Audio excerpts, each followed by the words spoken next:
আসসালামু আলাইকুম everyone, welcome to হালকা স্ট্যান্ড এগেইন। সো আজকের টপিকটা হলো how I scored 98 out of 100 in HSC management. So management এটা পড়তে গেলে তোমাদের প্রথম কোয়েশ্চেন ভাইয়া, এখানে তো সবগুলো মুখস্থ করতে হয়, এখানে তো ঠিক বুঝতে পারি না কোনো কিছু, নাম্বার পাই কেমনে। অ্যাকাউন্টিং যখন করতে গেলাম, ফাইন্যান্স যখন করতে গেলাম, তখন হয় কি ভাইয়া ম্যাথ করে করে নাম্বার তুললাম, বাট ম্যানেজমেন্টে কীভাবে সবচেয়ে টপ নাম্বার তুলতে হয়। সো আমি তুলছি, আজকে আমরা শেখাবো যে তোমার এখানের মধ্যে 5টা স্টেপ দিছি, যেই 5টা স্টেপ ফলো করলে আই বিলিভ তুমি ইনশাআল্লাহ ম্যানেজমেন্টে অনেক ভালো করবা। সো কথা না বাড়িয়ে একদম টপিকে যাই, কীভাবে তুমিও আমার মতো ভালো নাম্বার তুলতে পারো। ওকে, বাট তোমার এক্সপেকটেশন যাই আসলে তুমি ইনশাআল্লাহ পারবা। প্রথম কথা, স্টেপটা কি? বই মুখস্থ নয়, বুঝে পড়া শুরু করি।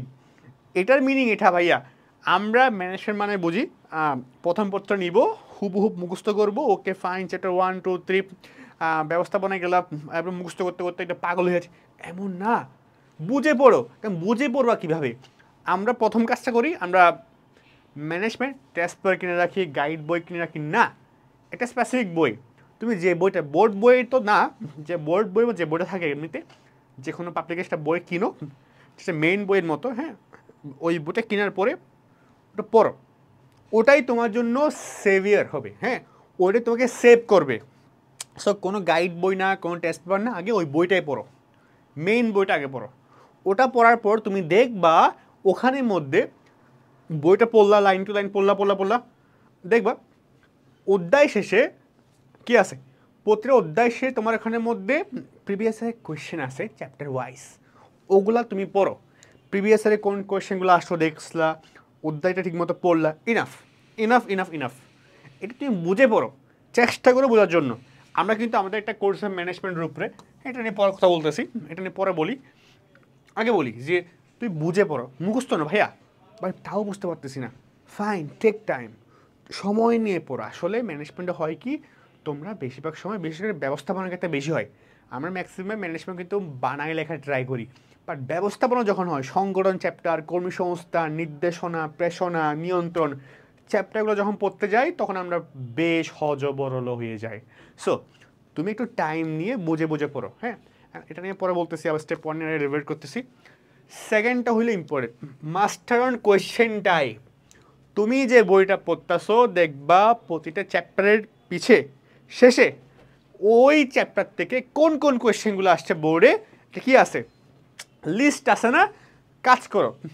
আমি সবসময় বলি 3 ধরনের কোয়েশ্চেন টাইপ হইতে পারে, রিপিটেড, কনসেপচুয়াল, এক্সেপশনাল। তুমি এখানে ধরো চ্যাপ্টার 1, হ্যাঁ, চ্যাপ্টার 1 নিয়ে বসলা, ওখানে যে কোয়েশ্চেনগুলো সবগুলো নিয়ে বসলা, ওখান থেকে কোন কোয়েশ্চেন রিপিটেড হচ্ছে, কোন কোয়েশ্চেনে কনসেপ্টে করছে, রিপিট হচ্ছে না বাট কনসেপ্টে করছে, কোন কোয়েশ্চেনটা একদম এক্সেপশন, আসেই না, হঠাৎ চলে আসলো, নর্মালি কোয়েশ্চেনটা আসেই না, হঠাৎ চলে আসলো, এগুলোকে তুমি ভাগ করো, এগুলো রিপিট কোয়েশ্চেন, এগুলো কনসেপচুয়াল কোয়েশ্চেন, এগুলো তোমার এক্সেপশনাল কোয়েশ্চেন, ভাগ করে নিলা, তোমার কাজ কিন্তু ইজি হয়ে গেল। এটা যারা করতে পারে তারা জানে এটা কতটা ইফেক্টিভ। তাই তুমি বুঝতে গেলে ভাই এই কোয়েশ্চেনটা, যেগুলো রিপিটেড কোয়েশ্চেন, ম্যাক্সিমাম টাইম তোমার কলেজ পরীক্ষাতে এই রিপিটেড কোয়েশ্চেনগুলো হয় ম্যাক্সিমাম টাইমস। আর তুমি একটা ভালো কলেজ থেকে হলে দেখা যায় কনসেপচুয়াল কোয়েশ্চেনগুলো হয়। তো তুমি কি রিপিটেড কোয়েশ্চেন, কনসেপচুয়াল কোয়েশ্চেনগুলোকে ভাগ করে নাও, দেন থার্ড নাম্বারটা এক্সেপশনাল ভাগ করে ফেললা, ঠিক আছে? সো তুমি বলতে পারলা, বোঝার পরে তুমি কোয়েশ্চেন টাইপগুলোকে ভাগ ভাগ করে ফেললা। থার্ড নাম্বার, সব সময় বলি ভাইয়া, স্মার্ট নোটস।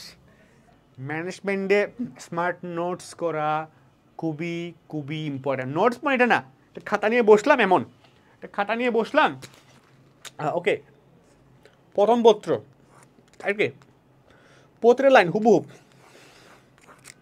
এমন না, পত্রের লাইন হুবহু লিখতে এমন করো না ভাইয়া, এমন করে না কেউ।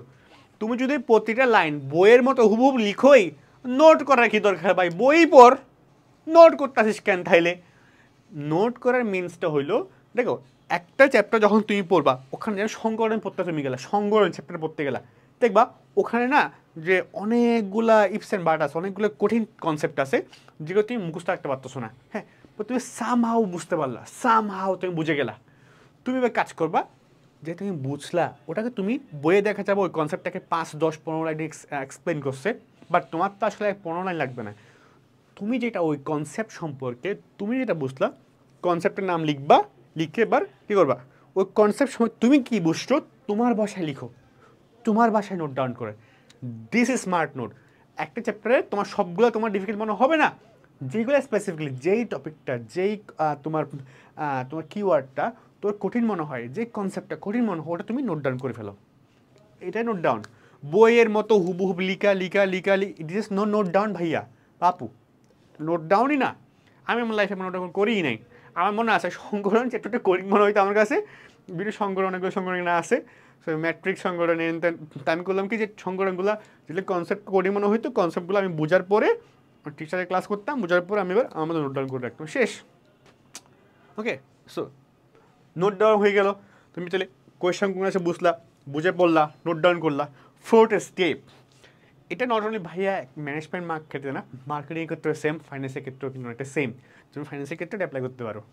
হ্যাঁ, স্টেপ 4, এতটুকু যখন করলা তোমার কাছে একটা তুমি কোয়েশ্চেনগুলো প্র্যাকটিস করলা, তুমি বুঝে পড়লা, নোট ডাউন করলা। এখন ইম্পর্টেন্ট পার্ট, রিভিশন। যে কোনো চ্যাপ্টারে বস হইতে গেলে রিভিশন মাস্ট। ভাই রিভিশন দিও কেমনি? আমি আমার লাইফের টু বি অনেস্ট সবসময় আমি আমার যে পেইড স্টুডেন্টদেরকে বেশি বলি, আমি রিভিলিং রাইট নাও, এটা অনেকেই করে আমি জানি, অনেক ফ্রেন্ডরাও জিনিসটা করতো। আমি সবসময় 3R ফলো করতাম। 3R 3R মানে হইলো ভাইয়া একটা চ্যাপ্টার যেদিন শেষ করব তারপরের দিন আমি এবার 24 ঘন্টার মধ্যে শেষ করার 24 ঘন্টার মধ্যে ওই চ্যাপ্টার পরে রিভিশন দিতাম, বুঝলা? তারপর 1 উইকের মধ্যে আবার রিভিশন দিতাম। টু বি অনেস্ট আমি আবার রিভিশন দিতাম। এটা দুবার দেওয়ার পরে দুবার হয়ে গেল। প্রথম বললাম কি যেদিন চ্যাপ্টার তুমি যেদিন শুরু করলা তার থেকে যেদিন শেষ হলো, যেদিন শেষ হলো প্রথম কাজ কি, যেদিন শেষ হলো তার পরের দিন একদিনের মধ্যে তুমি পুরো চ্যাপ্টার রিভিশন দিবা, যতই কোডিং লাগুক দিবা। তারপর এরপরে নেক্সট 7 ডেজের মধ্যে আবার একবার দিবা, দুবার হয়ে গেল না? তারপর আমি করতাম 2 মাসে একবার দিতাম, তারপর নেক্সট 2 মান্থে একবার রিভিশন দিতাম। অনেকে ভাইয়া 2 মান্থ কেন, 1 মাস না কেন? ভাইয়া তুমি সেই ম্যানেজমেন্ট নিয়ে পড়ে থাকবা, তোমার অ্যাকাউন্টিং পড়তে হবে, ফাইন্যান্স পড়তে হবে, বাংলা পড়তে হবে, ইংরেজি পড়তে হবে, কত কত সাবজেক্ট পড়তে হবে। তুমি উদয় ম্যানেজমেন্ট নিয়ে সবসময় পড়ে থাকবা না। বা দেখা যায় আসলে প্র্যাকটিক্যালি হয় কি যে একটা চ্যাপ্টার পাবো না, তুমি ম্যানেজমেন্ট আরেকটা চ্যাপ্টার পর যাবে, এরপর সেটা যাবা, এরপর সেটা যাবা, সো আসলে টাইম থাকে না। সো আমি করি 2 মান্থে, নেক্সট 2 মান্থে তোমার যে নোটগুলো আছে, তোমার যে কোয়েশ্চেনগুলো তুমি পড়লা, এগুলো সবগুলো এটা এবং এটা কী করো তুমি আবার কী করো, আবার তুমি রিভাইজ করো, ঠিক আছে? কী করো? রিভাইজ করো। মাসে 2 মাসে একবার রিভাইজ তুমি করো, ঠিক আছে? তাই এই 3টা স্টেপে 3 ধাপে রিভাইজ করতে পারলে যে কোনো চ্যাপ্টার তুমি ইজিলি বুঝবা, পারবা, তুমি টপ করবা ইনশাল্লাহ। আই বিলিভ যারা এখন থেকে ভালো করতে চাও, 26 ব্যাচ 7 ব্যাচ যেই ব্যাচই হও না কেন, ওয়াচ ইট, কাজটা করো, এটা করে যাও, ডু ইট, ভিডিও দেখো আর এটা কাজটা করো। 5th, ভাইয়া রিভিশন দিলাম, সব করলাম, লাস্ট স্টেপ কি ভাইয়া? প্রতিটা আমি এটা করতাম, এটা হইলো যে আমি জানতাম যে এক্সাম হল এবং বাসা সেম না, সো আমি বাসায় বসতাম তাই কোয়েশ্চেন সেট করতাম। হ্যাঁ, বোর্ডের করতাম, আমি অনেক কলেজের কোয়েশ্চেন না, আমি বোর্ড কোয়েশ্চেন সেট করতাম।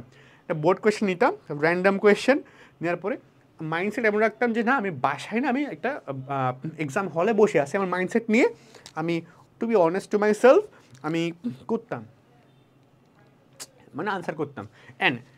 এবং এটা আমি নিজে ইভ্যালুয়েট করতাম।